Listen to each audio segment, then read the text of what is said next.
예배 전에 드리는 찬양 선한 능력으로 부르시면서 예배 전을 향해 올라가시겠습니다.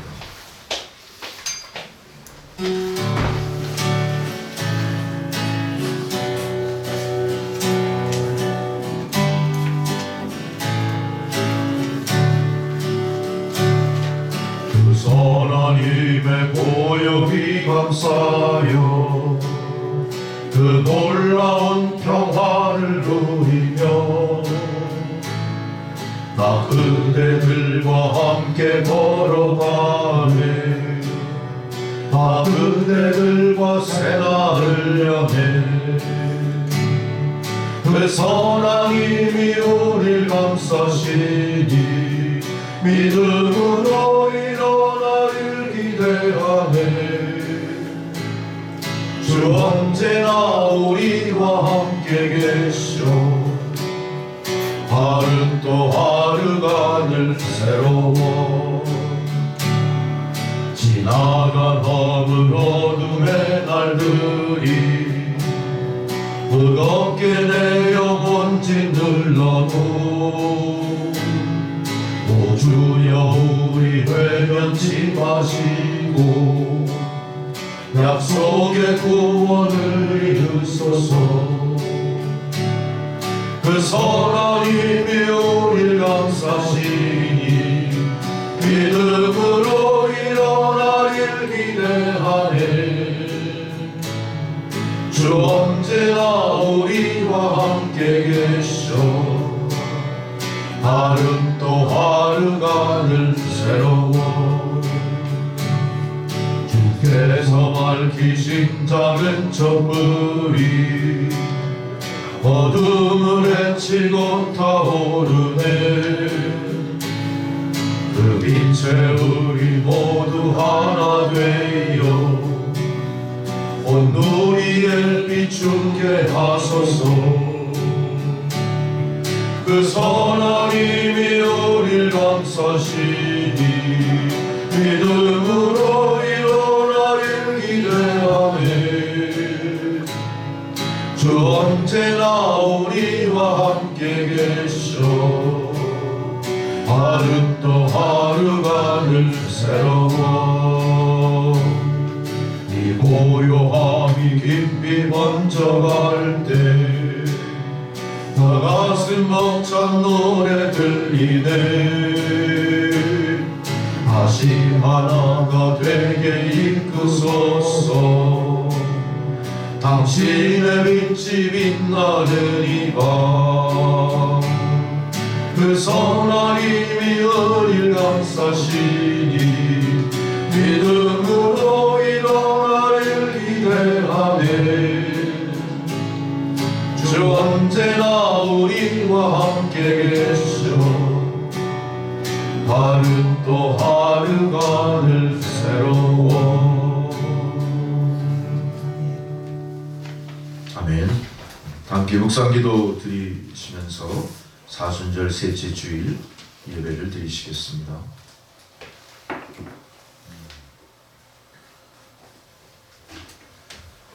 여호와는 나의 빛이요 나의 구원이시니 내가 누구를 두려워하리요. 여호와는 내 생명의 능력이시니 내가 누구를 무서워하리요. 악인들이 내 살을 먹으려고 내게로 왔으나 나의 대적들 나의 원수들인 그들은 실족하여 넘어졌도다. 군대가 나를 대적하여 진칠지라도 내 마음이 두렵지 아니하며 전쟁이 일어난 나를 치려할지라도 나는 여전히 태연하리로다. 내가 여호와께 바라는 한 가지 일 그것을 구하리니 곧 내가 내 평생에 여호와의 집에 살면서 여호와의 아름다움을 바라보며 그의 성전에서 사모하는 그것이라. 여호와께서 환난날에 나를 그의 초막 속에 비밀히 지키시고 그의 장막 은밀한 곳에 나를 숨기시며 높은 바위 위에 두시리로다. 이제 내 머리가 나를 둘러싼 내 원수 위에 들리리니 내가 그의 장막에서 즐거운 제사를 드리겠고 노래하며 여호와를 찬송하리로다. 아멘. 찬송가 20장 부르시겠습니다.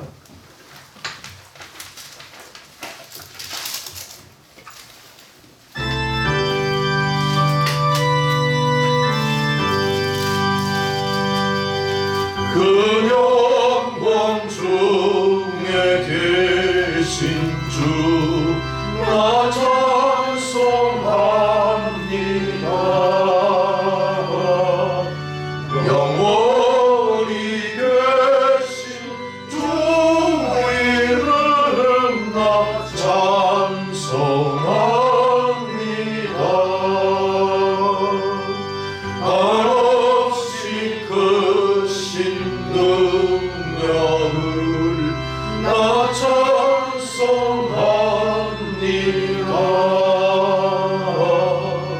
참되고 미쁜 그 언약 나 찬송합니다.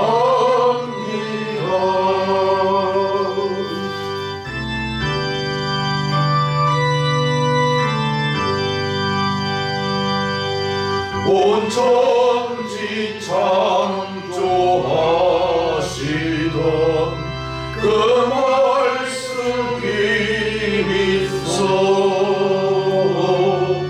영원히 변치 않는 줄 나 믿사옵니다. 그 어유하신 증성 날 물려주시고 그 꿈에 끊어주시나 찬송합니다.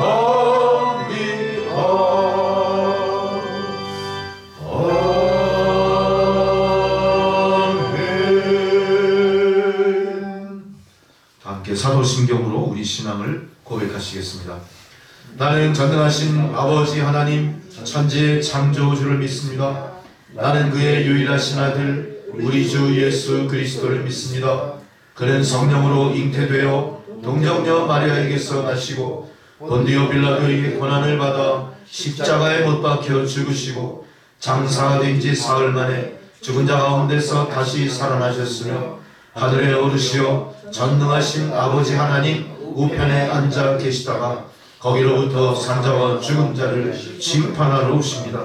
나는 성령을 믿으며 거룩한 공교회와 성도의 교제와 죄를 용서받는 것과 몸의 부활과 영생을 믿습니다. 아멘.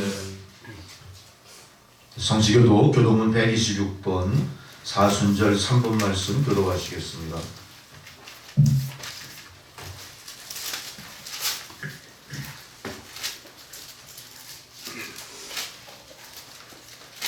여호와여 나의 영혼이 주를 우러러 보나이다.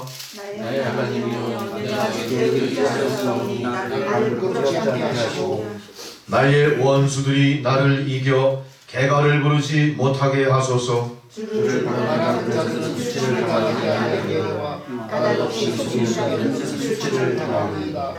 여호와여 주의 도를 내게 보이시고 주의 길을 내게 가르치소서. 주의 길로 나를 인도하시고 교통하소서. 주는 내 구원의 하나님이시니 내가 종일 주를 기다리나이다. 여호와여 주의 긍휼하심과 인자하심이 영원부터 있었사오니 주여 저를 기억하옵소서. 여호와여 내 젊은 시절에 죄와 허물을 기억하지 마시고 주의 인자하심을 따라 주께서 나를 기억하시되 주의 선하심으로 하옵소서. 여호와는 선하시고 정직하시니 그러므로 그의 도로 죄인들을 교훈하시리로다. 온유한 자에게 정의를 좋아하시며 온유한 자에게 그의 도를 가르치시리로다. 여호와의 모든 길은 그의 언약과 증거를 지키는 자에게 인자와 진리로다. 아멘. 주기도문 찬양 다 함께 부르시겠습니다. 635장 주기도문 찬양.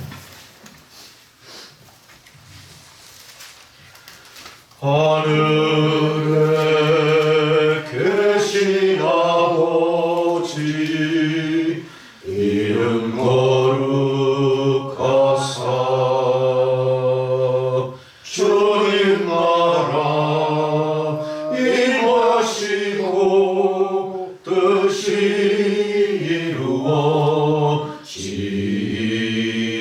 이루어지이다.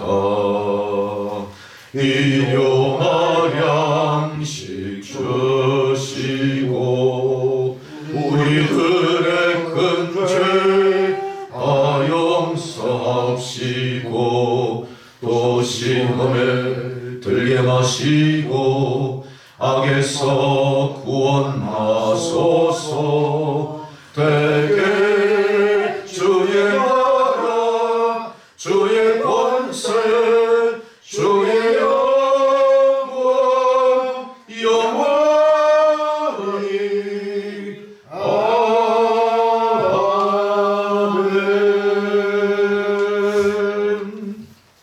아멘. 할렐루야. 절기에 따른 성경 봉독입니다. 첫 번째 봉독 출애굽기 20장 1절에서 17절까지 말씀 교도하시겠습니다.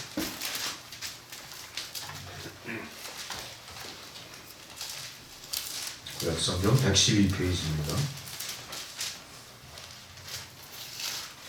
하나님이 이 모든 말씀으로 말씀하여 이르시되 나는 너를 남과 종되었던 곳에서 인도하여 내리되 내 하나님 여호와라. 너는 나 외에는 다른 신들을 내게 두지 말라. 너를 위하여 신성을 삼지 말고 또 우리 너희의 이름과 나를 땅에 있는 것이나 땅 아래 있는 것에 어떤 것으로 만들지 말며 그것들에게 절하지 말며 그것들을 섬기지 말라. 나 내 하나님 여호와는 질투하는 하나님인즉 나를 미워하는 자의 죄를 갚되 아버지로부터 아들에게로 3, 4대까지 이르게 하거니와 나를 사랑하고 내 이름을 지키는 자에게는 천대까지 은혜를 베푸느니라. 너는 내 하나님 여호와의 이름을 망령되게 부르지 말라. 여호와는 그의 이름을 망령되게 부르는 자를 죄 없다 하지 아니하리라. 안식일을 기억하여 거룩하게 지키라. 엿새 동안 힘써 내 모든 일을 행할 것이나 일곱째 날에 내 하나님 여호와의 안식일인즉 너나 내 아들이나 내 딸이나 내 남종이나 내 여종이나 내 자식이나 내 누나라는 계기라도 아무리도 하지 말라. 이는 엿새 동안에 나 여호와가 하늘과 땅과 바다와 그 가운데 모든 것을 만들고 일곱째 날에 쉬었음이라. 그러므로 나 여호와가 안식일을 복되게 하여 그날을 거룩하게 하였느니라. 내 이름으로 경하라. 그리하면 내 하나님 여호와가 너희의 주 땅에서 내 생명이 하리라. 살인하지 말라. 가늠하지 말라. 도둑질하지 말라. 내 이웃에 대하여 거짓 증거하지 말라. 함께 있습니다. 내 이웃의 집을 탐내지 말라. 내 이웃의 아내나 그의 남종이나 그의 여종이나 그의 소나 그의 낙이나 무릇 내 이웃의 소유를 탐내지 말라. 아멘. 두 번째 사도서간의 봉독입니다. 고린도전서 1장 18절에서 25절 말씀입니다.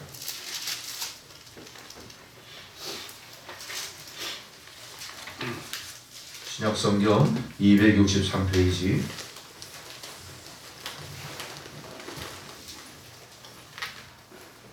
18절로 25절까지.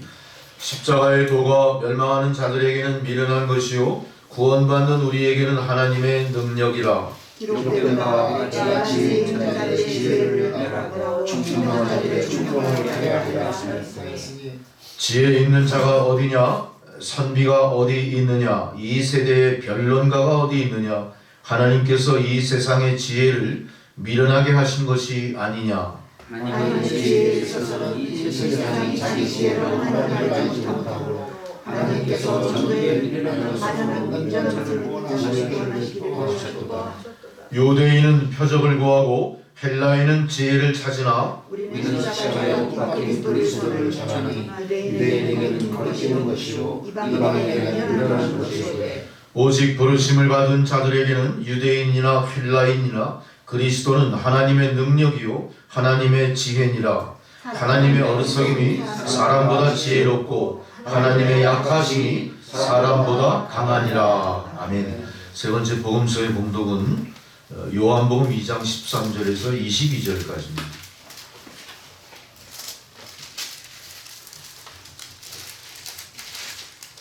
유대인의 유월절이 가까운지라 예수께서 예루살렘으로 올라가셨더니 성당에서 소와 양과 길 항상 사람과 동방사람이 앉아 있을 것이고 노끈으로 채찍을 만드사 양이나 소를 다 성전에서 내쫓으시고 돈 바꾸는 사람들의 돈을 쏟으시며 상을 엎으시고 비둘기 파는 사람들에게 이르시되 이것을 여기서 가져가라. 내 아버지의 집으로 장사하는 집을 만들지 말라 하시니 제자들이 성경 말씀에 주의 전을 사모하는 열심이 나를 삼키리라 한 것을 기억하더라. 이에 대하여 말하기를 내가 너희를 가족에게 보내겠느냐. 예수께서 대답하여 이르시되 너희가 이 성전을 헐라 내가 사흘 동안에 일으키리라. 유대인들이 이르되 이 성전은 46년 동안 지었거늘 내가 4일 동안에 일으키리라. 그러나 예수는 성전된 자기 육체를 가르쳐 말씀하신 것이라. 죽은 자 가운데서 살아나신 후에 제자들이 이 말씀하신 것을 기억하고 성경과 예수께서 하신 말씀을 믿었더라. 아멘. 찬송가 413장 부르시겠습니다.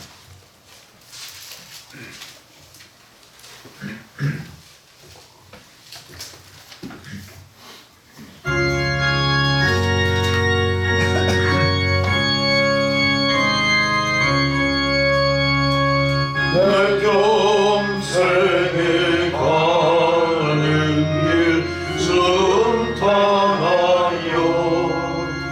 늘 잔잔한 강 같든지 큰 봄바람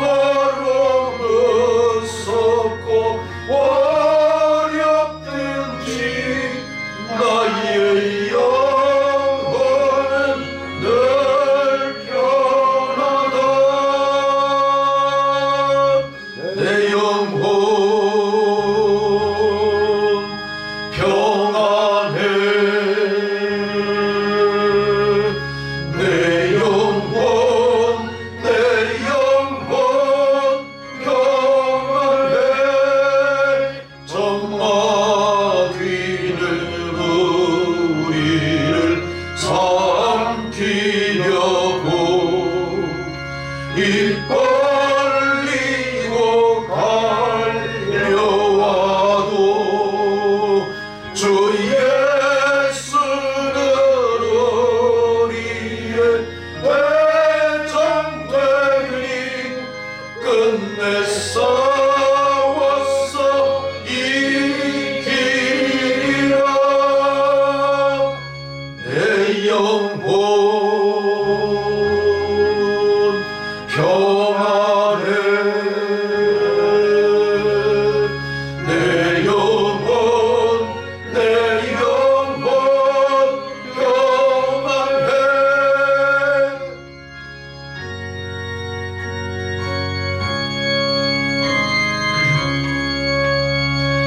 내 지은 죄 주홍빛 같더라도 주 예수께 아뢰면 그 십자가 비로소 다 씻으사 있는 보다도 정하리라. 내 영혼 평안해.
주시는 생명의 말씀은 마태복음입니다. 네, 마태복음 4장 12절로 22절까지 말씀 봉독해 드릴 때 주님 말씀 경청하시기 바랍니다.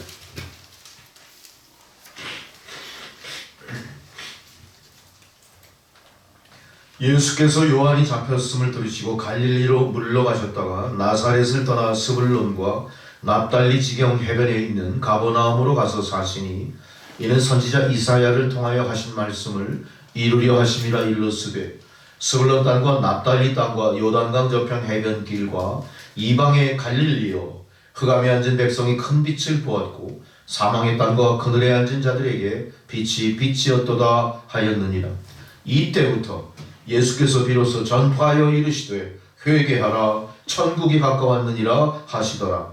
갈릴리 해변에 다니시다가 두 형제 곧 베드로라 하는 시몬과 그의 형제 안드레가 바다에 금을 던지시는 것을 보시니 그들은 어부라. 말씀하시되 나를 따라오라, 내가 너희를 사람 낚는 어부가 되게 하리라 하시니 그들이 곧 그물을 버려두고 예수를 따르니라.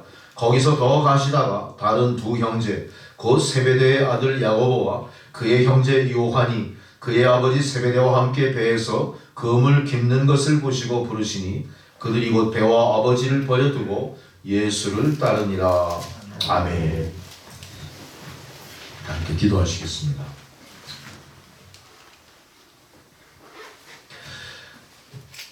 사랑과 인자와 자비가 충만하신 주님이시여, 봄은 멀리 있는 것 같았으나 어느덧 봄이 우리 목전에 와 있고 이제 바람 속에서도 봄의 향기를 맡을 수 있도록 온 천지간 만물을 지으시고 경륜하시는 그 하나님의 놀라우신 그 능력을 찬양드립니다.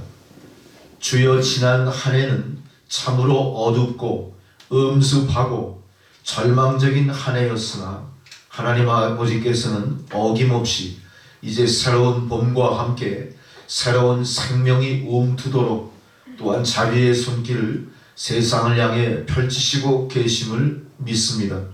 하나님, 이 주의 놀라운 사랑과 은혜를 온 인류가 누리며 깨달으며 현재의 고난과 시련을 소망으로 극복하고 주님 앞으로 나아가게 하여 주옵소서. 잦아들 듯 잦아들지 않는 코로나19 바이러스의 팬데믹 사태가 하나님 이제는 이 봄과 더불어 사라지게 하실 줄 믿습니다. 오랜 시간 인내하며 이 질병과의 싸움을 이제 수행해온 인류를 향하여 주님의 위로와 사랑의 손길을 펼쳐 주옵소서. 병든 자들을 고쳐 세우시고 복음을 전하는 일에 앞장 세우시는 하나님의 경륜이 교회와 성도들 가운데도 나타나게 하실 줄 믿습니다. 아버지 하나님이 일찍이 경험해보지 못했던 비대면 비접촉이라고 하는 새로운 시대의 풍조에 주님 성전으로 올라오지도 못하고 우리가 서로 대면하며 기쁨과 감사의 찬양을 드리지도 못하고 주님 안에 사랑의 친교를 나누지도 못하는 참으로 어두운 현실 속에 성도들이 갇혀 있습니다만, 하나님, 이 모든 사태도 하나님의 간섭하시는 손길 가운데 이제 모든 어려움이 해소가 되고 이 갇힌 곳에서 해방되는 역사 주실 줄로 믿습니다. 하나님 아버지, 그때에 비로소 하나님의 영광의 역사가 온 세상 사람들에게 한낮의 태양빛처럼 비추게 하시고 그 빛 가운데 생명이 소생되고 어둠이 물러가고 다시 오실 메시아의 그 복음을 모든 사람들이 누리며 기뻐하게 하여 주시옵소서. 하나님 아버지, 한 해 동안 하나님께서는 인생들에게 지혜도 주시고 또한 그들의 모든 기능을 마음껏 발휘하여 이 사태에 대비한 백신도 만들게 하셨습니다. 치료제도 나오게 하셨습니다. 그러나 아버지 하나님, 안타깝게도 이 백신과 치료제의 부작용과 또한 이것을 독점하고 있는 강대국의 횡포로 말미암아 온 인류가 골고루 백신의 혜택을 받지도 못하고 치료제의 혜택도 받지 못하는 그런 불공평하고 참으로 어려운 상황이 도래했음을 하나님도 감찰하고 계실 줄 믿습니다. 하나님 속히 이 모든 잘못된 것들이 바로잡혀지게 하여 주시옵소서. 가난하고 소외된 제3세계의 사람들, 하나님 저들에게도 생명의 기회를 주시고 저들도 다 함께 인류 전체에 그런 집단 면역에 동참할 수 있는 길을 열어 주시옵소서. 북한 땅에도 예외 없는 하나님의 사랑과 치료의 역사가 나타나게 하셔서 아버지 하나님, 저 죄 없는 백성들 더 이상 덧없이 어떤 병에 걸렸는지 알지도 못하고 죽어가는 일이 더 이상 발생하지 않도록 하나님 저 백성을 살려 주시옵소서. 먼저 저 백성들에게 백신이 접종되게 하소서. 먼저 병든 백성들이 치료제를 통하여 살아나게 하여 주옵소서. 이 모든 것들을 통해 하나님의 통일의 역사가 저 북한에도 봄 기운처럼 전해질 때에 저 동토의 얼어붙은 땅이 녹아지고 저들의 탄압과 억압 속에 살아있던 인권이 다시 하나님께서 주신 것임을 깨닫게 하시고 이제는 모든 공포를 딛고 저항하는 그런 놀라운 역사가 북한 땅에 나타나게 하여 주옵소서. 우리 남북한의 통일을 방해하는 주변 강대국들의 모든 정치적이고 모든 이기적인 생각들 다 주님의 경륜하시는 그 능력 앞에 무릎 꿇고 포기하고 한반도의 통일을 협력하는 그날이 속히 오게 하여 주옵소서. 백성의 고열을 짜서 만들어 놓았던 대량살상 무기, 핵무기들 아버지 하나님 그것이 고철처럼 변하고 아무 쓸모없이 사라지는 그날이 하나님의 권능 속에 곧 오게 하실 줄 믿습니다. 이날까지 인내하며 하나님의 봄날을 영원하는 봄맞이하는 북한 백성 될 수 있도록 하나님 저들에게 생명과 소망의 기회를 허락하여 주시옵소서. 저 멀리 동남아시아 미얀마에서 아버지 하나님 자유를 갈구하며 희생의 피를 흘리는 많은 그런 민중들이 있습니다. 하나님 이 일에도 간섭하여 주셔서 불의한 모든 독재가 종식이 되고 그 땅에도 자유와 민주의 물결이 하나님의 평강 가운데 펼쳐질 수 있도록 덧없이 죽어가는 시민들의 피가 흐르지 않도록 하나님 간섭하시고 역사하여 주옵소서. 이 모든 것들이 자유의 물결로 인류 곳곳 지구촌 곳곳에 억압받는 나라 민족들에게 번져나가는 그런 봄이 되게 하여 주시옵소서. 아버지 하나님, 우리가 한동안 코로나19로 인하여 그 끝을 바라보지 못하고 있지만 우리가 소망 중에 봄을 기다리는 것처럼 또 그날을 기다리오니 속히 우리에게도 이 코로나19 사태의 종식을 선언하게 하여 주시옵소서. 또한 아버지, 오늘 남천교회 모든 성도들, 자녀들, 그들의 직장과 생업, 재산 모든 것을 주님 손에 올려드리오니 예수 그리스도 보혈로 보호하시고 삼중의 성령의 불로 보호막을 쳐 주옵소서. 어떤 어둠의 세력도 침범하지 못하게 천군 천사를 보내어 보호하여 주시옵소서. 예배를 방해하는 모든 어둠의 영들이 떠나가고 하나님의 말씀을 전하고 받는 은혜의 예배 시간 되게 하여 주옵소서. 예배를 통해 치유의 역사, 기도의 응답을 받는 그런 놀라운 은혜, 성령의 능력을 깨닫는 역사, 그리고 변화의 역사가 성도 가운데 나타나게 하여 주시옵소서.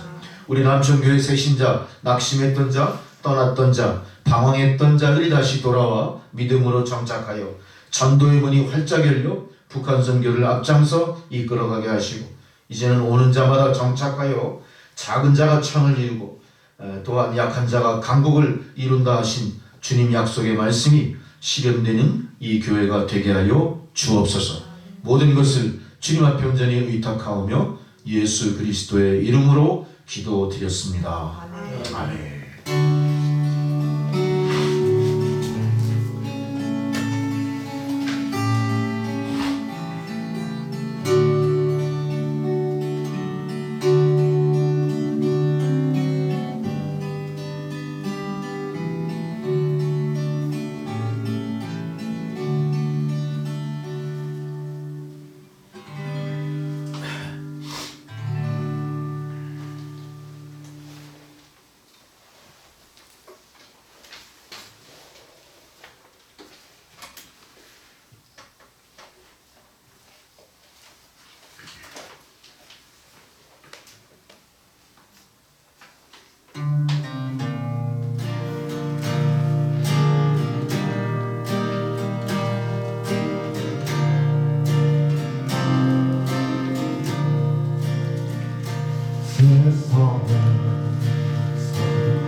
온갖 죄를 저질렀네.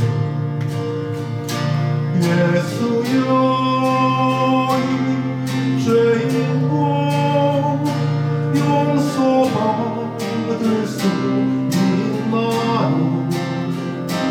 벌레 반복을 당내가 용서받을 수 있나요? 많은 사람 찾아와서 나의 친구가 되어는 병든 몸과 상한 마음 위로받지 못했다오. 예수여 이 죄인을 불쌍히 여겨주소서.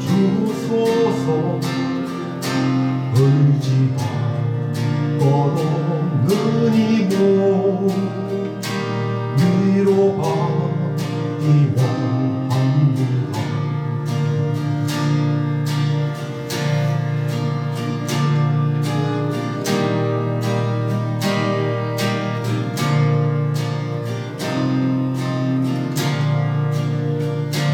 이 죄를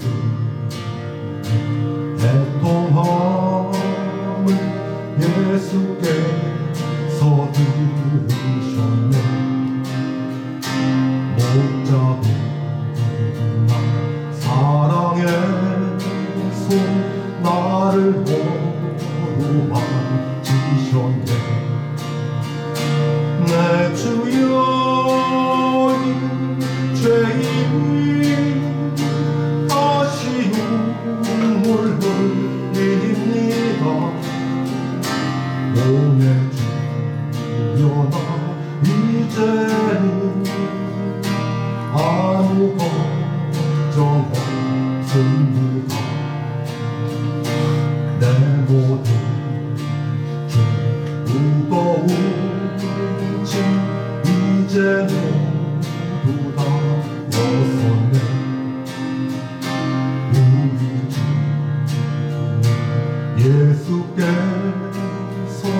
나와 함께 계신다오.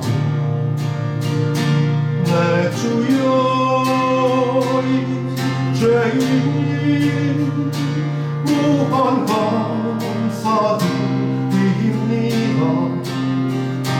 나의 몸과 영혼까지 주를 위해 바칩니다.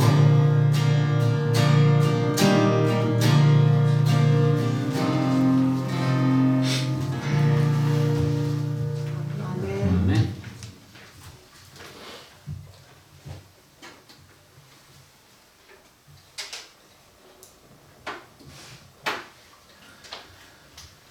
봄이 다가왔습니다. 우리는 봄이라고 하는 계절의 변화를 통해서 또한 우리 인생도 뒤돌아보면서 인생의 많은 희로애락, 그 순환되는 시간 속에 그 봄날을 영원합니다. 여러분의 인생의 봄은 언젠가요? 잠깐 있다가 사라져버렸습니까? 추억 속에 있습니까? 그러나 피었다가 반복하는 그런 봄이 아니라 성도들의 봄은 인생 전체가 봄입니다. 여러분 천국에 가면 사계절이 있을까요? 없을 것 같아요. 거기 항상 봄날일 것 같아요. 열매를 맺고 그럴 필요가 없어요. 여기는 심고 김을 메고 그럴 필요도 없을 테니까 영원히 봄날 같은 생명으로 그런 가득한 세상을 우리가 살아갈 때 천국 갈 준비가 되는 겁니다. 여러분의 삶이 평생 봄날만 같기를 주의 이름으로 축원합니다. 예수께서도 마찬가지셨어요. 예수님은 본래 하나님의 본체시지만 인간들을 위해서 자기 몸을 인생의 모습으로 변화시키고 보여주신 거죠. 예수님의 수명이 33년이었습니다. 그 33년의 생애를 통해 뭘 하셨죠? 완벽한 헌신을 통해 나를 통해 배워라 그렇게 하셨어요. 나를 통해 배워라. 그 예수님의 인자로서의 33년 생애도 우리 인생들과 마찬가지로 인생의 봄날을 기다리는 반복의 시간이 있었을 것 같아요. 예수님도. 그 예수님도 생사고락, 희로애락, 생로병사의 모든 느낌을 우리와 똑같이 갖고 사셨다는 얘기죠. 이 예수님을 통해 우리가 무엇을 위로받고 어떤 교훈을 얻을지 오늘 말씀을 향해 함께 나가시기 바랍니다. 마태복음 1장 21절에는 예수께서 이렇게 이런 이유로 세상에 오셨다 이렇게 선언적으로 말씀하시는 게 있습니다. 바로 어떤 말씀을 하셨나요? 자, 내가 이 땅에 온 이유가 세상을 구원하러 왔다. 아기가 태어날 때 그 아기의 이름을 예수라고 하라. 예수는 구원자라는 뜻이죠. 그러니까 내가 구원자로 이 땅에 왔다. 이렇게 이미 선언을 하셨던 겁니다. 그러나 가만히 보세요. 이 선언과 달리 예수님의 33년 생애는 어땠습니까? 우리가 아는 바와 같이 30년을 어떻게 사셨죠? 가난한 목수 요셉의 아들로 사셨어요. 그 30년의 세월은 어떤 세월입니까? 남으로부터 인정받는 세월이 아니에요. 가장 밑바닥 기층민으로서의 30년이었어요. 젊은 청년 20, 30대 혈기방장한 예수님은 꿈이 없으셨겠습니까? 그 꿈이 뭔지 우리가 감히 들여다볼 수는 없지만 무엇인가 분명히 모색하신 30년이었을 거예요. 그러나 그 30년은 아무도 예수님을 알아보지도 못했고 알아주지도 않은 외로운 30년이었습니다. 아마 우리가 평범한 범부의 한 사람이었다면 그렇게 외로운 30년은 결국 외롭게 죽어가는 죽음으로 끝나버렸을지도 몰라요. 그렇지만 예수님은 본식 하나님이신 분이고 세상을 구원하시고자 이 땅에 오신 목적을 분명히 갖고 계셨어요. 그러나 그 목적이 이루어질 때까지 몇 년이 필요했습니까? 30년의 시간이 필요했던 거죠. 어쩌면 이 30년이 봄을 기다리는 우리의 심정과 어울리는 30년일지도 모르겠어요. 아니면 이 30년은 여러분이 아직도 꿈꾸는 내 인생의 가장 찬란한 황금기, 그거를 지금도 바라보고 준비하시는 여러분의 모습일지도 모르겠어요. 누군가 그렇게 얘기하겠죠. 내가 이제 인생 다 살 만큼 살고 이제는 죽어서 천국 가기를 소망하지 뭘 바라겠습니까? 여러분 믿는 자의 최종 목표가 뭡니까? 천국 입성이잖아요. 나이가 많고 적고 떠나서 다 뭘 목표로 해요? 천국 입성의 봄날을 기다리는 겁니다. 우리가. 여러분 이 희망을 놓치지 마세요. 10대건 20대건 30대건 40대건 70대건 80대건 90대건 간에 천국 입성의 순간이 우리의 봄날을 문을 활짝 열고 들어가는 순간인 거예요. 그러니까 우리는 항상 어떻게 해야 돼요? 봄을 맞을 준비를 하셔야 되는 겁니다. 동방박사들이 별을 보고 이 아이는 분명히 왕의 왕으로 구주로 나신 분이다 이렇게 얘기했지만 동방박사들의 영혼은 몇 년까지 아무 소식이 없어요. 30년이 지나도록 아무 일이 생기지 않은 겁니다. 많은 사람들이 동방박사를 본 주변의 사람들이 그랬을 거예요. 저거 분명히 헛소리 했어. 어떻게 거기서 의인이 날 수 있어? 어떻게 거기서 구세주가 태어나? 나사렛 동네 그 구석쟁이에서 혈연이 확실합니까? 지연이 확실합니까? 빽이 있습니까? 요새 말로 안 되면 어때요? 그 사람이 발탁되고 세상 사람들로부터 인정받기 위한 기본적인 조건조차도 뭐예요? 족보 이외에는 아무것도 없어요. 족보 이외에는 아무것도 없어요. 그가 바라보는 직업, 자기가 원하는 직업도 아니에요. 어떤 직업이에요? 세습될 수밖에 없는 거예요. 아버지의 과업을 그대로 물려받을 수밖에 없는 천직이 목수일 수밖에 없는 존재였다는 거죠. 그 당시 목수는 어떤 존재입니까? 유목사회에서 목수는요 할 일이 별로 없어요. 유목민의 특징이 뭐예요? 계속 이동하는 거기 때문에 건물이 크게 없을 겁니다. 주로 성전을 보수하고 뭐 재건하고 뭐 그런 일에 주로 일을 했을 거예요. 그런 일이 많겠습니까? 거의 없죠. 10년에 한 번씩 할까? 뭐 지금처럼 뭐 1년에 한번 페인트를 칠하겠습니까? 뭘 하겠습니까? 그러니 어때요? 요셉의 가족은 항상 가난하고 힘들고 어려운 그런 사회예요. 자기가 아무리 푸른 꿈을 꾸고 있어도 꿈을 펼칠 아무 조건이 되어 있지 않다는 겁니다. 그러나 우리 본문을 보세요. 17절에 이런 말씀이 있죠. 이때부터 그래, 이때부터 비로소 전파하신다. 자, 어떤 때가 온 겁니까? 예수님의 존재를 확실히 세상에 각인하는, 확실히 세상에 데뷔를 선포하는 그때가 온 거야. 이때부터. 성경, 영어 성경이나 다른 데 보니까 to be first 그래서 처음으로 to be first 처음으로 from that time 이때부터 to be first 처음으로 일을 했다. 몇 년 만에? 30년 만에. 매년 돌아오는 봄을 기다린 게 아니에요. 이 봄은 어떤 봄입니까? 전생애를 기다린 30년이에요.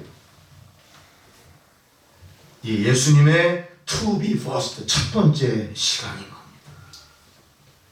그때 뭐를 말씀하십니까? 비로소 전파하되 뭘 얘기하세요? 회개하라 천국이 가까이 왔느니라. 이렇게 예수님은 시시하게 세상 사람들에게 나를 따르라 잘 먹고 잘 살 거야, 나를 따르면 억울할 일이 없을 거야, 나를 따르면 평강이 있을 거야가 아니라 뭐라고요? 천국이 가까이 왔다를 외치니 천국이 가까이 왔다. 감히 그런 말을 할 사람이 누가 있겠습니까? 예수님의 천국은 30년 동안 그의 10년 가운데 무르익은 천국을 보여주시는 거예요. 갑자기 어떤 지혜를 얻어서 갑자기 어떤 충격을 받아서 천국을 얘기한 게 아니라 30년 동안 심사숙고하면서 하나님의 경륜하심의 결과로 천국을 말씀하시는 거예요. 때가 찼다. 때가 찼다. 여기서 때는 타임을 얘기하는데 그거는 카이로스의 타임이다. 그래요. 우리가 흔히 얘기해서 카이로스의 타임은 뭡니까? 하나님의 창조의 시간을 얘기하죠. 이미 이 때는 어떤 때예요? 정해진 때라는 거예요. 정해진 때. 찼다. 꽉 찼다 그런 뜻이죠. 찼다. 이 찼다는 플레로라고 하는 원어의 의미를 보면 완성했다라는 뜻이에요. 완성했다. 만기가 다 됐다. 뭐예요? 새로운 또 다른 터닝 포인트로 변화되는 시점이다. 이 얘기입니다. 이 시점까지 얼마가 걸렸어요? 30년. 어떻게 살았어요? 편안하게 살았습니까? 태평성대를 구가했습니까? 많은 사람이 존경을 받았습니까? 아닙니다. 가족들에게까지도 버림받고 제자들에게까지도 버림받고 철저히 인간의 눈높이로 봤을 때는 실패한 30년. 봄을 기다릴 조차가 없어요. 아무 기회가 없어요. 흔적이 없어요. 조짐이 보이지 않아요. 철저히 절망적인 상태예요. 그러나 예수님은 어떻게 하셨어요? 그 안에서 천국을 만들어가고 계셨다고. 그리고 뭘 기다립니까? The first time. 그때 첫 번째 때. 뭐를 기다려요? 비로소 전파하시는 일을 했던 거예요. 여러분, 예수님도 그 하나님의 때를 기다리셨습니다. 여러분들도 하나님의 때까지 잘 참고 기다리셔야 돼요. 우리가 지난 겨울, 아니 1년을 기다렸습니다. 정말로 빼앗김들에도 봄은 오는가? 이상하 시인의 그 시처럼 우리는 빼앗긴 1년을 살았고요. 아직도 봄이 올 조짐은 우리 성전에, 우리 크리스찬들에게 아직 보이지 않습니다. 그러나 우리는 포기하지 않습니다. 빼앗김들에 반드시 봄이 올 거고요. 반드시 하나님께서 우리에게 사명 주신 대로 일하게 만드실 줄로 믿습니다. 아멘. 30년 세월이 결코 짧다면 짧고 길다면 길 수 있는 그런 기간입니다만 30년 하면 어떻습니까, 여러분? 아주 긴 기간이에요. 강산이 3번 변한 시간.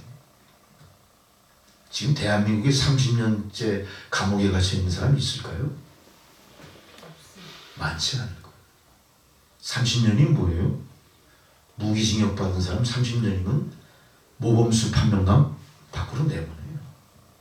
평생을 어떤 거예요? 평생을 기다려야 된다는 의미일 수도 있어요. 평생을 기다리고 3년 공생애를 시작하신 예수님의 노고, 예수님의 일하시고 준비하신 과정을 여러분 깊이 묵상해 보시기 바랍니다. 이제 예수님께서 그 때를 기다리신 모범을 통해 우리에게도 때가 있다는 사실을 아셔야 됩니다. 이제는 예수가 주인공이신 때가 아니라 성도가 주인공이 되는 여러분들의 때가 반드시 올 겁니다. 하나님은 이 때를 위해서 우리를 향하여 준비하고 계시고 그 때를 선포하실 겁니다. 아마 그때쯤이면 우리가 세상에서 핍박받은 것을 벗어나 세상 사람들로부터 도움을 요청받을 수 있을 줄 있습니다. 성경에 등장하는 아브라함을 가만히 생각해 봅시다. 아브라함은 하나님께 인자로 인정받으면서 어떤 약속을 받죠? 네 자손이 바닷가 모래알 하늘의 무별 많게 번성케 하겠다 그래요.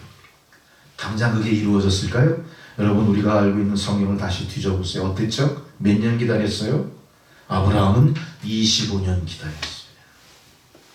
25년 어떻습니까? 긴 세월입니다.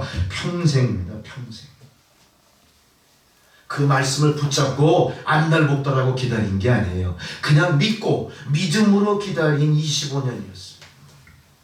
그러고 나니까 아브라함이 몇 살 됐어요? 우리 알잖아요. 몇 살? 100살 됐어요. 100살. 100살 됐어요. 그때 그 사라가 몇 살이에요? 90이에요. 90. 100살에 90이면은 25년 전의 약속은 어떻게 된 거예요? 사실 현실적으로 무산된 거죠. 그래도 아브라함 포기하지 않습니다. 약속이니까 믿음으로 받아들인 거예요. 어떤 일이 벌어집니까? 경수가 끊어진 사라로부터 이삭이 태어나 아들이 태어난 그 아들이 놀랍지 않습니까, 여러분? 이렇게 하나님은 분명히 하나님의 때에 필요한 일을 하시는 거예요. 드디어 아브라함은 아브라함, 열국의 아비다 하는 명칭을 받으면서 하나님이 약속하신 것을 그대로 다 누리는 그런 역사를 우리가 알 수가 있습니다. 아브라함이 25년을 기다려 맞이한 봄처럼 여러분 평생을 기다렸다고 해서 더덥다 생각하지 마시고 포기하지 마시고 아브라함처럼 더 큰 인내를 경주하시는 여러분 되시기 바랍니다. 마침내 하나님께서는 침침한 겨울의 장막을 걷고 새봄의 생명으로 여러분을 채워주실 줄 믿습니다. 그것이 여러분의 사업이든 그것이 여러분의 인간관계든 그것이 여러분의 꿈이든 그것이 여러분의 현실의 여러 가지 삶의 모습들이건 간에 무엇인가 여러분이 기다리고 있던 것 포기하지 마시고요. 믿음 안에서 주님 바라보시면서 계속 이어나가시기 바랍니다. 아마 새봄이 오는 것처럼 여러분의 삶 가운데도 무엇인가 꿈틀꿈틀 새 생명이 움트는 약속이 실현되는 조짐이 보이기 시작할 줄로 믿습니다. 이제 우리의 사풍이 불던 겨울은 지나갔어요. 새봄과 더불어 새로운 기대로 충만하신 여러분 되시기 바랍니다. 아브라함이 25년을 기다린 그 순간은 약속을 붙잡았기 때문에 지루한 25년이 아니었을 거예요. 하나님의 신비한 역사를 바라보는 가슴 설레는 25년이었을 겁니다. 마찬가지로 우리가 겨울을 끝나고 1년 동안 팬데믹 사태의 고난을 끝내고 지금 우리가 바라보는 올해의 봄은 어떤 모습일까요? 설레임으로 다갔습니까? 별로 설레임이 없는 표정이고 다 좋으시고 그러는데 이 설레임을 잊어버렸어요. 현대인 설레는 가슴이 없어. 이게 어떤 형태거든 설렌다는 건 너무나 좋은 거거든요. 저는 이 설렌다는 단어를 생각할 때마다 뭘 생각하느냐면요, 제가 초등학교 저학년이었을 때 봄소풍을 생각해요. 시기적으로 지금과는 약간 빗나갔을지 모르지만 어쨌든 봄소풍이 봄과 함께 시작되는 건데 저는 봄소풍을 통해서 이제 봄이 왔구나, 신난다, 설레게 기다렸던 것들이 내 앞에 펼쳐지는구나 하는 그런 가슴 벅찬 기쁨이 있었어요. 여러분도 그러신가요? 근데 참 놀랍게도 우리가 봄소풍 갈 때쯤 항상 비가 왔어. 항상 비가 왔어. 창경원으로 가도 비가 와가지고 밥을 항상 창경원 누각 밑에 앉아가지고 먹었어. 동물원 구경도 제대로 못하고 그러고 온 기억이 많아. 소문에 의하면 우리 소사가 하늘로 올라간 용을 때려잡았대. 항상 봄에 소풍은 비가 왔어. 우리가 봄소풍을 준비할 때 어떻게 해요? 우리가 엄마가 그 전날 밤 시장 가서 칠성사이다 뭐 오렌지 한 명씩 사잖아요. 신발도 어떻죠? 새로운 신발, 까만 운동화도 새로 사고, 룩색이라고 룩색, 내꾸 사고 그래. 룩색. 언니나 누나나 형들이 쓰던 건 낡았으니까 엄마가 딱 졸라면 그 류색, 니꾸사쿠도 새 것만 하나 그 안에 이제 맛있는 거 다 집어넣고 이제 아침에 김밥을 싸서 집어넣는 끝이야. 밤에 어때요? 계속 밤잠이 안 오는 거예요. 어떻게 할까요? 밖에 나가서 하늘에 별이 떠 있나 안 떠 있나 계속 보는 거예요. 연말 없이 비가 왔으니까 제가 한 6학년 때까지도 비가 왔어요. 이상하게. 그 나를 이렇게 잘 참지를 못한 건지 그때 설렘이 어때요? 잠 못 드는 설렘이에요. 그 설렘은 지금도 너무너무 생생합니다. 너무너무 생생합니다. 그것처럼 여러분에게도 그 봄이 반드시 있습니다. 지나간 추억 속에 묻어두지 마세요. 우리는 천국에 입성하는 설레는 꿈이 있는 겁니다. 새롭게 꿈꾸세요. 새롭게 꿈꾸세요. 나의 현실이 어떻든 간에 새로운 꿈을 꾸고 모색하고 그것을 이루기 위해서 가슴 설레이는 에너지를 간직해 나가시오. 자극도 받으세요. 자극 받으십시오. 응? 새로운 관계 설정을 하면 자극받으십시오. 새로운 일에 도전하면 자극받으십시오. 나의 신앙생활의 새로운 모습으로 도전하면서 자극받으십시오. 이것이 우리에게 필요할 겁니다. 아마 그때가 하나님의 때를 맞이하는 여러분을 위해서 하나님께서 여러분을 재촉하시고 계십니다. 그렇게 하라. 여러분 설레임을 잊어버렸다면 이제부터 예배 끝나고 이제 나가실 때 설레임을 찾아가시기 바랍니다. 아셨죠? 설레임 그거 아주 필요한 겁니다. 저는 그렇게 할 때 하나님이 예수님을 잊지 않으시고 정확한 하나님의 때에 하나님의 일을 하시도록 맡긴 것처럼 이제 우리가 그동안 준비했던 것들을 일하게 하신 하나님이 오실 줄로 믿습니다. 저는 말씀을 준비하면서 세상에서 가장 못생긴 발이라는 사진을 보고 그 주인공에 대한 이야기에 가까이 접근해 본 적이 있어요. 야, 이건 사람의 발이 아니야. 이거는 정형외과 교과서에 나올 것 같은 발. 분명히 바른 발인데 발마다 메디가 다 둥그렇게 잡혀있어. 다 찢어지고 아주 괴상한 발이다. 사람의 발 같지가 않아.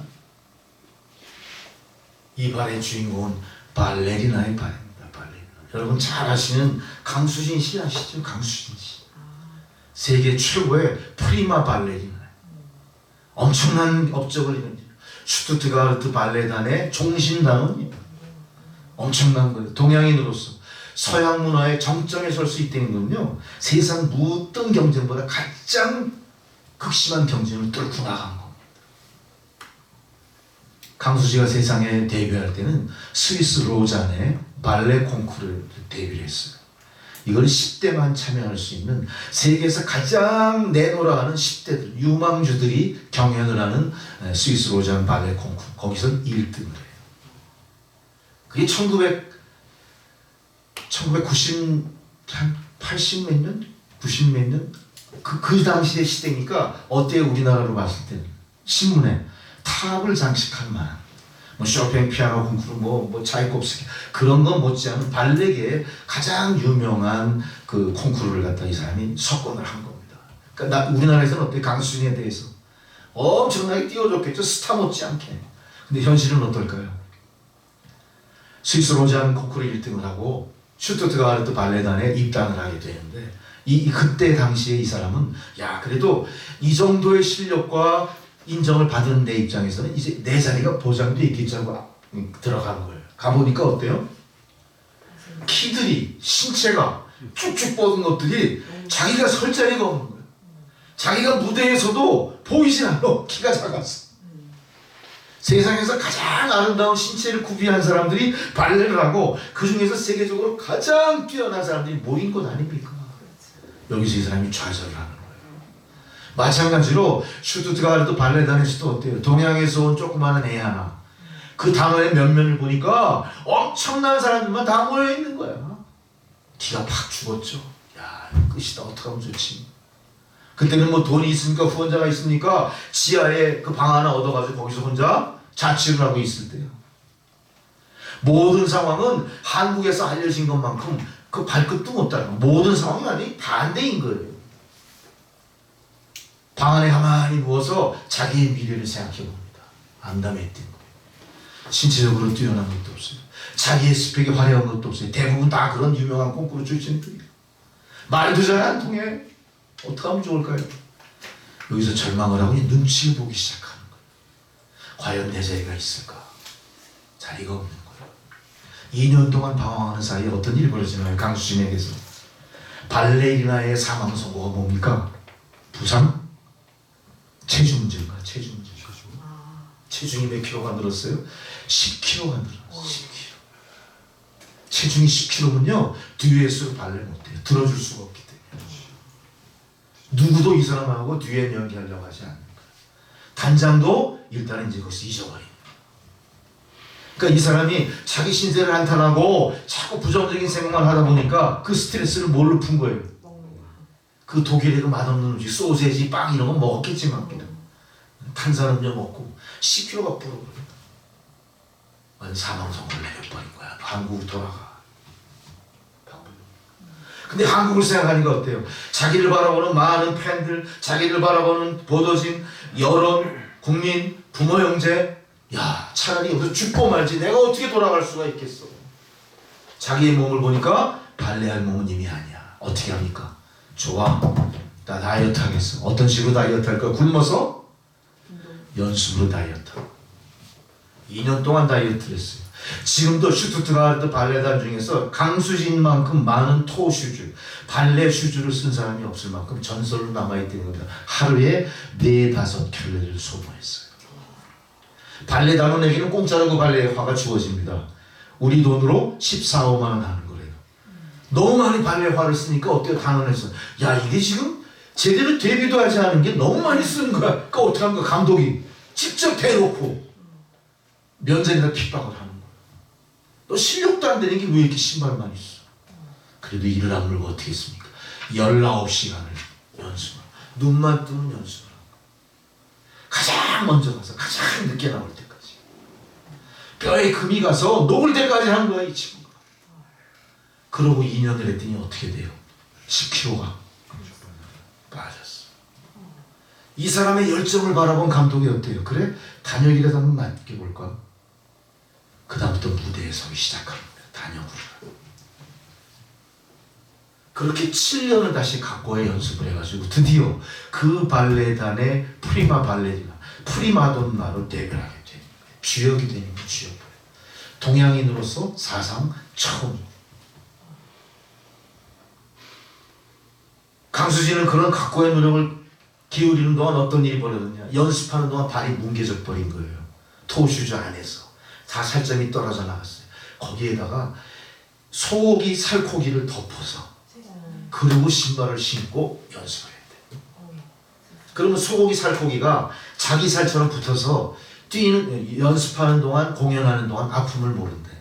공연이 끝나고 나서 보면은 소고기에서 배어나온 육즙하고 피가 토슈즈를 빨갛게 물들였죠. 이제 이 사람은 그 연습을 통해서 기량뿐만 아니라 그의 정신이 어떻겠습니까? 단원들을 매료시키기 시작합니다. 야, 대단하다. 성실하다. 저 사람은 특별한 사람이야. 그 다음부터 강수진은 어떻게 됩니까? 자기가 택한 발레리나로의 삶으로 빛을 발하기 시작합니다. 얼마를 기다려요? 발레리나로서 기다리던 많은 그 각고의 시간이 강수진으로 하여금 봄을 맞이하게 만든 겁니다. 여러분, 과연 우리는 봄은 기다리고 있지만 진정한 봄을 위해서 어떤 투자를 했고 어떤 인내를 했고 어떤 마음가짐으로 준비하셨습니까? 예수님은 30년을 기다리면서 막연하게 기다린 서민의 삶으로 누구에게 피해도 끼치지 않고 누구에게 도움받을 필요도 없이 산 그런 조용한 30년이 아니었어요. 어떻게 했습니까? 엄청난 핍박, 엄청난 조롱, 엄청난 갈등 속에 30년을 보냈던 거예요. 이제 우리가 기다리는 봄은 거저 오는 봄이 아닙니다. 세월의 쳇바퀴가 돌면서 그냥 그저 자동적으로 온 봄이 아닙니다. 우리가 봄을 만들어야 될 것이고 우리가 봄을 끌어들여야 될 것이고 우리가 봄을 내 것으로 차고 앉아 누리는 의지가 필요한 거예요. 그럴 때 우리의 봄이 나만의 봄이 아니라 누군가의 봄이 될 수가 있고 누군가를 위해서 생명을 주는 봄이 될 것이고 누군가를 위해서 소망을 주는 봄이 될 것입니다. 여러분 포기하지 마십시오. 우리에게는 소망이 있고 많은 믿음의 선진들이, 많은 위대한 사람들이 그 길을 우리에게 보여주고 있지 않습니까? 그 중에 가장 확실한 길은 예수님의 30년 기다림이라는 사실이에요. 힘겹고 포기하고 싶을 만큼 우리의 삶은 어려웠습니다. 지난 1년 참 어려웠습니다.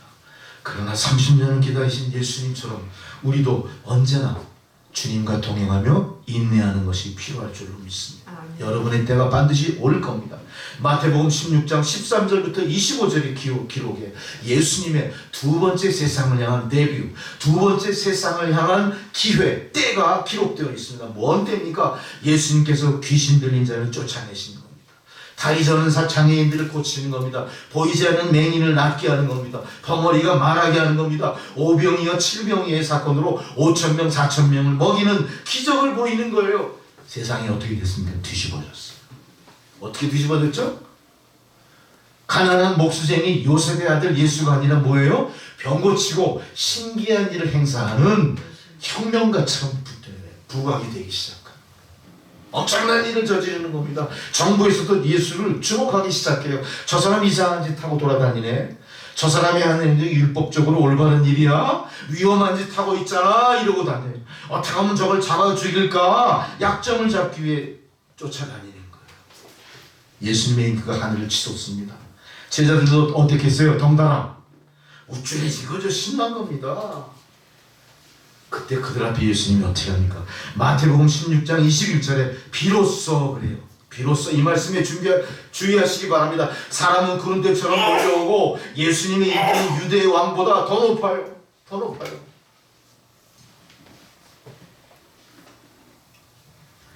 그때 예수님이 제자들에게, 야 제자들아, 봤지? 내가 이런 사람이야. 내 말 잘 들으면 이 영광이 너희에게 갈 거야. 이렇게 가르칩니까? 뭘 가르치세요? 비로소 예수께서 예루살렘에 올라가 장로와 대제사장 서기관들에게 많은 고난을 받고 내가 죽임을 당할 거야. 이걸 얘기하세요. 그러나 3일에 살아날 거야 라고 제자들에게 얘기해요.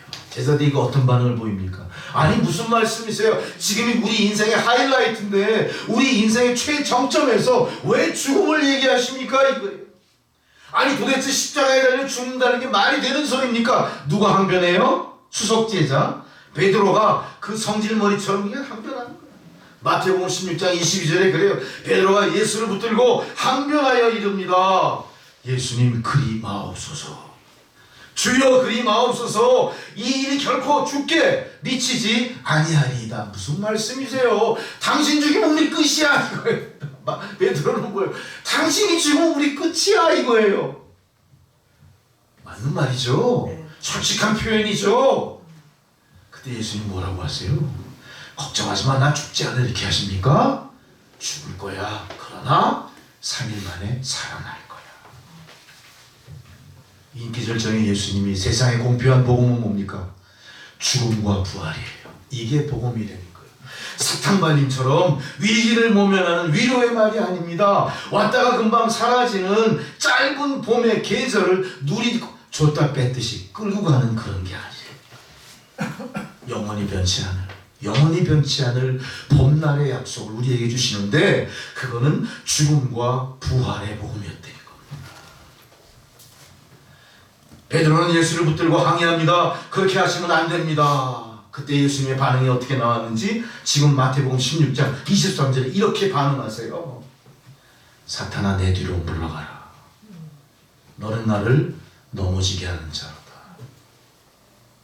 예수님의 일은 인간의 일과 다르다는 거죠. 예수님의 봄날은 인생의 봄날과 다르다는 겁니다. 우리의 봄날도 예수님의 봄날로 편입돼야 돼요. 우리의 봄날도 예수님의 봄날 영생과 부활로 이입돼야 되는 겁니다. 우리 각자 놀죠.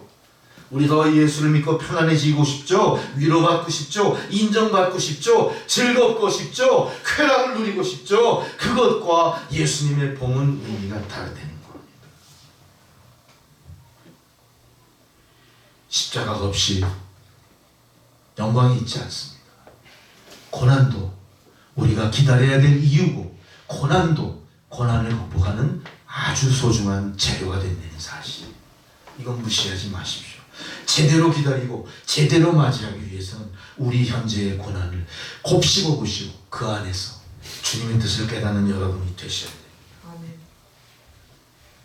근래에 들어서 전도된 사람 중에 가장 대표적인 한 사람을 둔다면 저는 이어령 교수를 들고 싶습니다.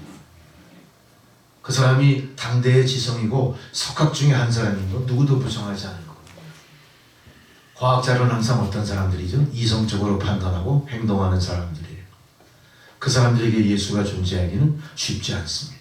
하나의 위인으로서 바라보는 존재일지 몰라도 자기의 모든 전생애를 투신하고 쫓아가지 못할 거예요. 이어령 교수가 그러나 예수를 믿게 되죠. 아마 그것은 이어령 교수가 70대에 가능한 일이었을 거예요. 이어령 교수는 태어나서 70이 다 되기까지 어떤 시간을 보냈습니까? 인간 이어령으로 보냈을 뿐이지 성도의 이어령은 아니었습니다.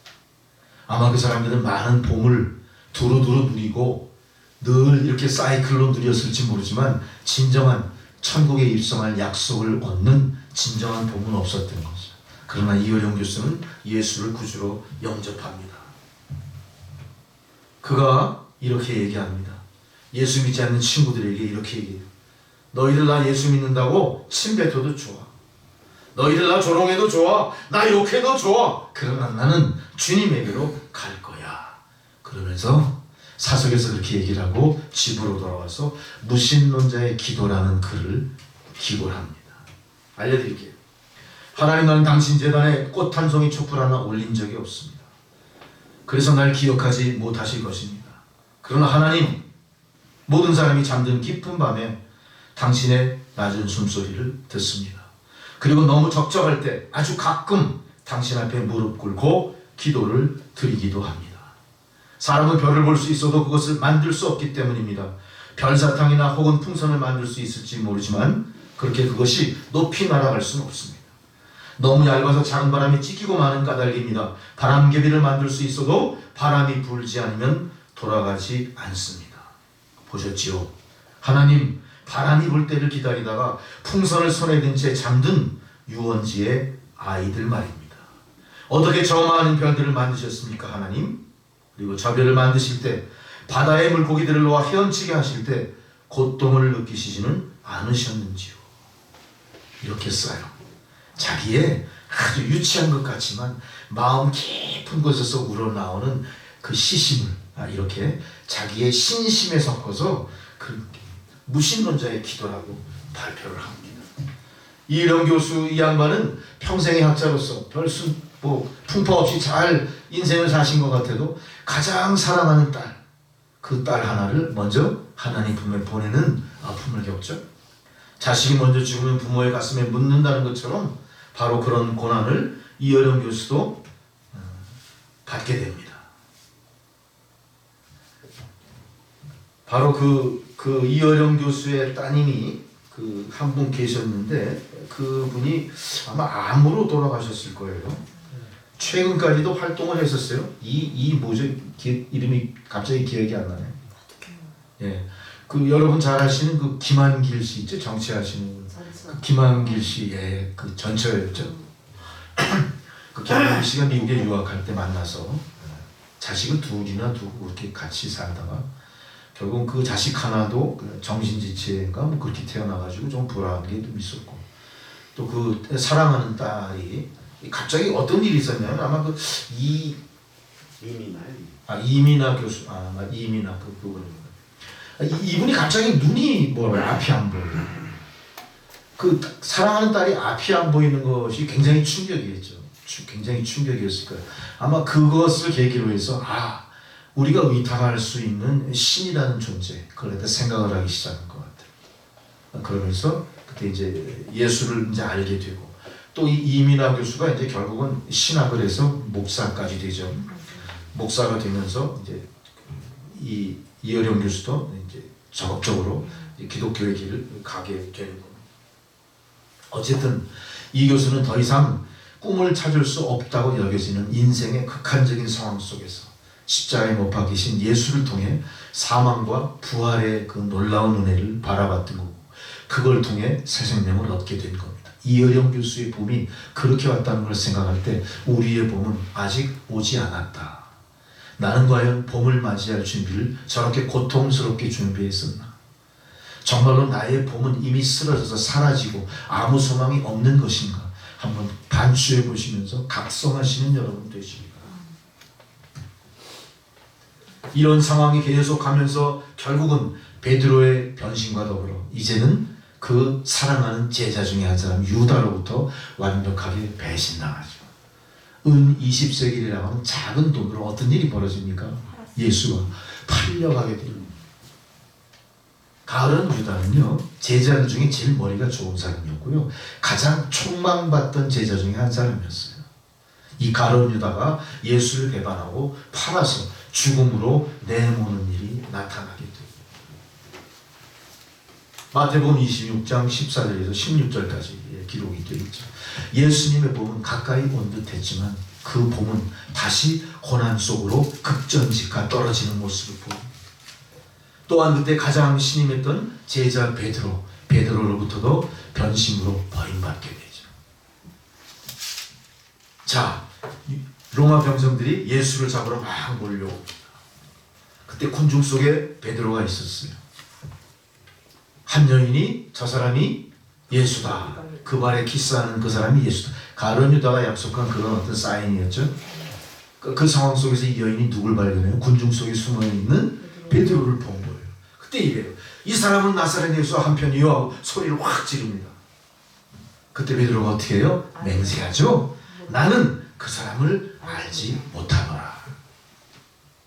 나는 그 사람을 알지 못하노라. 그렇게 예수님을 추종하고 가는 곳마다 예수님의 수제자로 가장 총애받던 제자로 나는 그를 알지 못하노라. 자, 보세요. 조금의 몇 사람이 더 몰려와서 얘기합니다. 너도 한패거리야. 그때 베드로는 저주하면서 맹세해요. 어떻게 해요? 나는 그 사람을 모릅니다. 이럴 수 있어요? 이런 상황에서 예수님은 제자들과 함께 십자가에 달리기 전 마지막 최후의 만찬을 하십니다. 최후의 만찬 속에서 자기를 배신하고 자기를 팔아먹은 사람들에 대한 질책을 하시나요? 잘못을 지적하시고 이거 이렇게 하면 안 돼. 너희들 내가 죽고 나서 앞으로 이거 이렇게 정리해. 이 스케줄대로 이렇게 할 거야. 가버나움으로 갈 일이 있고 베들레헴으로 올라갈 이 스케줄 변치 않고 내가 엎드려도 잘 수행해 이랬을까요? 어떻게 하십니까? 최후의 만찬을 배설하시면서 너희가 이것을 마셔라. 죄사함을 얻게 하려고 많은 사람을 위해 흘리는 나의 피다. 이게 언약의 피다. 최후의 만찬을 거기서 버리십니다. 그리고 바로 끌려가는 거야. 끌려가 버림당하고 십자가 신문을 받고 십자가에 바로 못 박히게 됩니다. 베드로는 어떻게 했을까요? 가룟 유다는 땅에 떨어져서 아겔다마 피밭이라고 하는데 붕 떨어져서 죽고 몸에 달았던 게 끈이 뚝 떨어져가지고 배를 팍 찔러 죽어요. 베드로는 낙향합니다. 낙향했다는 건 뭘 의미하죠? 나는 끝났다. 선생님도 죽고 더더욱이 나의 배신이 선생님 죽음에 연루가 됐다는 사실을 양심적으로 견딜 수는 없는 거야. 다시 어디로 돌아가요? 어부의 길로 돌아간 거야. 컴백홈한 거야. 자기 본래의 모습으로 돌아간 거야. 이게 베드로의 모습입니다. 베드로가 여기서 다 끝났죠. 봄날은 없을 줄 알았는데 예수께서 부활하시고 40일 세상에 계실 때 제자들을 찾아오시는 거예요. 베드로에게도 찾아옵니다. 요한의 아들 시몬아, 너 나를 사랑하느냐? 확인하시는 거죠. 자, 여러분 보세요. 나의 봄은 끝난 것 같아도 예수님이 오시면 다시 살아나는 거예요. 나의 봄은 끝난 것 같아도 예수께서 다시 살려주시는 거예요. 우리는 그 말씀을 듣고 제가 여기 있나이다 라고 대답했을 때 우리의 봄은 다시 열리기 시작한 거예요. 아마 이 봄은 반복되는 봄이 아닐 거예요. 봄, 여름, 가을, 겨울 4계절의 주기적으로 변하는 봄이 아니라 영원한 봄날 같은 천국을 향해 이제 비로소 순례의 발걸음을 제방향으로 뛰기 시작하는 첫 스텝이 될 겁니다.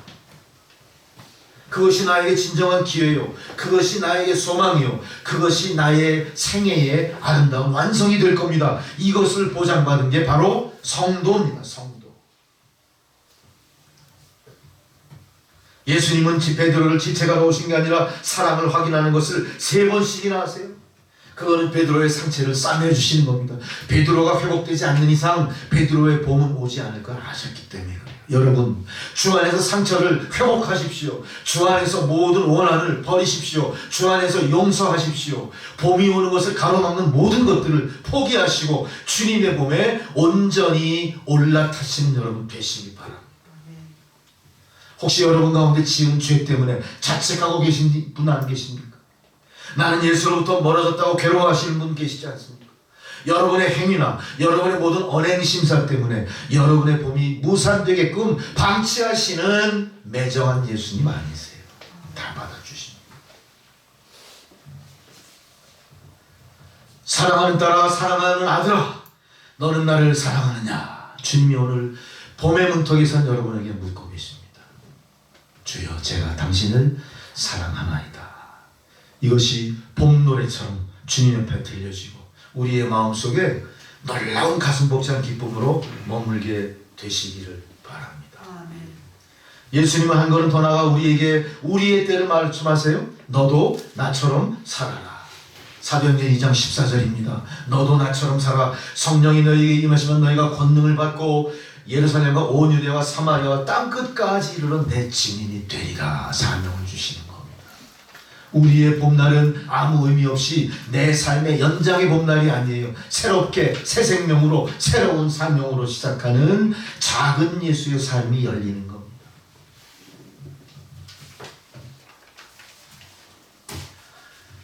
이상화 시인은 우리의 주권이 완전히 일본으로 넘어갔을 때 빼앗긴 데에도 봄은 오는가 라는 시를 통해서 그의 가슴 아픈 심령을 토로했고 또 모든 우리 민족들의 마음속에 잃어버린 봄에 대한 향수를 다시 일깨워주면서 우리가 독립을 향해 나갈 수 있는 큰 원동력을 만들어 주셨죠.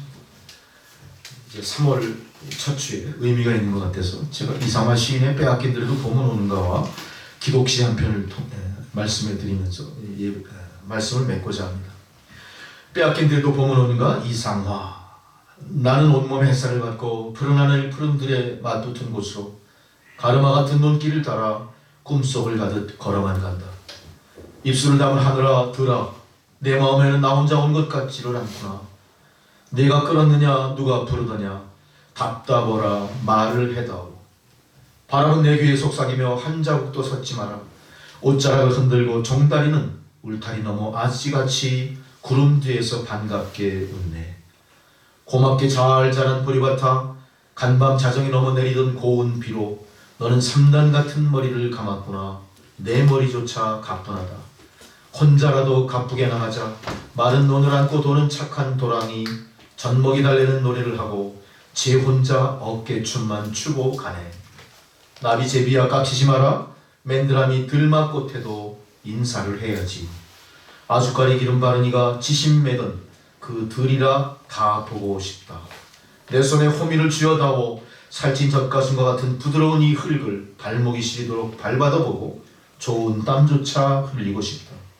강가에 나온 아이와 같이 짬도 모르고 끝도 없이 닿는 내 호나 무엇을 찾느냐 어디로 가느냐 웃어옵다 답을 하려무나.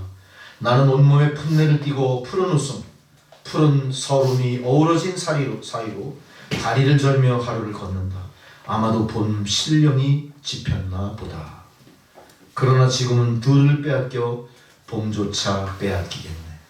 여러분 빼앗긴 데에도 봄은 옵니다. 여러분 개인의 삶에도 봄은 올 것이고요. 남천교회에도 봄은 올 것이고요. 어두운 세상에도 새 봄이 반드시 올 겁니다.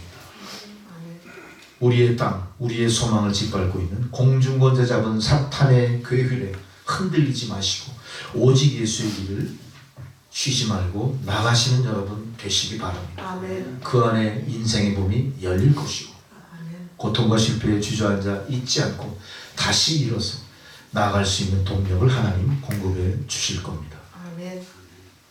정복연 시인의 시입니다. 겨우내 쌓였던 잔설이 녹아 졸졸 시냇물 흐르듯 지난날의 모든 미움과 서름 사르르 녹게 하소서. 살랑살랑 불어오는 따스한 봄바람에 꽁꽁 닫혔던 마음의 창 스르르 열리게 하소서. 꽃눈 띄우는 실가지처럼 이 여린 가슴에도 연초록 사랑의 새순 하나 새록새록 돋게 하소서. 창가에 맴도는 보드랍고 고운 햇살같이 내 마음도 그렇게 순하고 곱게 하소서. 저 높푸른 하늘 향해 나의 아직은 키 작은 영혼 사뿐히 까치발하게 하소서. 아멘. 기도하시겠습니다. 하나님, 저 푸른 창공 하나님 계신 곳을 향해 사뿐히 까치발을 딛는 주의 백성들을 붙잡아 주옵소서. 그들의 눈이 더 높은 곳, 더 푸르른 봄날의 창공을 향해 머물게 하옵소서. 예수 그리스도의 이름으로 기도드렸습니다. 아멘. 찬송가 445장은 봉헌송으로 드리시겠습니다.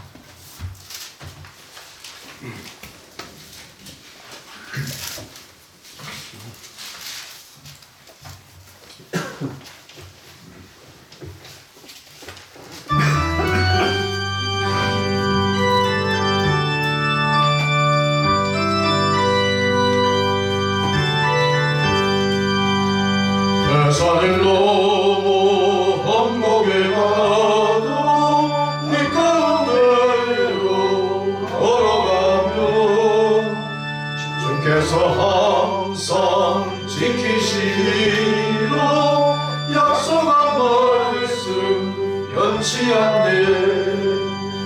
하늘의 영광 하늘의 영광 나의 맘속에 차고 넘쳐 할렐루야를 힘차게 불러 영원히 주를 찬양하리.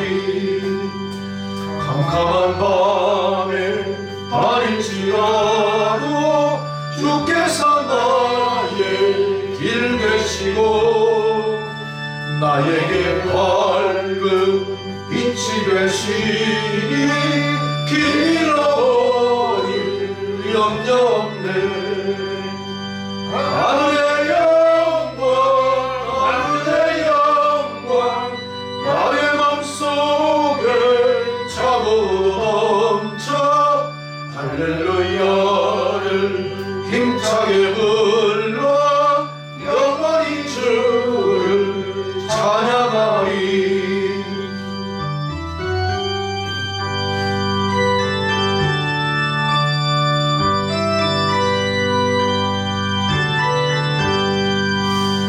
광명한 금인 마음의 바다 찬란한 천국 바라보고 할렐루야를 힘차게 불러 날마다 빛에 걸어가리. 하늘의 영광 하늘의 영광 나의 맘속에 차고 넘쳐 할렐루야를 힘차게 불러 영원히 주를 찬양하리. 하나님 아버지, 귀한 말씀과 더불어 계절의 변화 새봄을 맞이하는 우리의 심령에 진정한 인생의 봄날을 약속하시고 그 길로 우리를 이끌어 주신 은혜에 감사를 드립니다. 감사한 주의 성도들 베푸신 은혜를 성별하여 예물을 바칠 때 하나님 예물 받아 흠양하옵소서. 사용되어지는 곳에 하나님의 나라가 펼쳐지게 하시고 고난과 시련이 멈추고 놀라운 기쁨의 복음이 울려 퍼지게 하옵소서. 드린 손길 축복하셔서 부욕케 하시고 하나님의 놀라운 축복을 세상에 유통하는 그러한 시대의 축복의 통로 되게 하옵소서. 예수님의 이름으로 기도드렸습니다. 아멘. 할렐루야. 여러분, 새봄과 더불어 제가 아침에 교회에 나오면서 빵을 이렇게 준비할 때 이제 이게 우리가 언제 이렇게 또 뭐죠? 들깨 수제비 맛있게 먹었다는 소리를 듣고 그 들깨 수제비로 우리가 다 함께 그 식사를 나누는 예배가 곧 와야 할 텐데 그런 생각을 했어요. 그 얘기를 했었습니다. 들깨 수제비 맛있게 먹으면서 친교하는 그 예배를 하나님 곧 허락하실 줄 믿습니다. 소망하시기 바랍니다. 축도로서 예배를 마치겠습니다. 이제는 우리 구주 예수 그리스도의 은혜와 하나님 아버지의 사랑과 성령의 교통감화 역사하시는 그 은혜가 하나님의 때를 기다리며 하나님의 일을 감당하신 우리 예수님처럼 우리에게도 향하신 주님의 때를 기다리면서 세상을 향해 나아가 예수가 구주이심을 선포하고 오실 메시아를 기다리는 모든 이들에게 복음을 전하는 주의 백성들 머리머리 위에 그들의 가정과 자녀손들과 생업 위에 또한 코로나19 방역을 위해서 치료를 위해서 애쓰고 힘쓰는 모든 의료진들, 당국자들 그들의 머리 위에 하시는 모든 일 가운데 이제로부터 영원토록 함께 하시기를 간절히 축원하옵나이다. 아멘.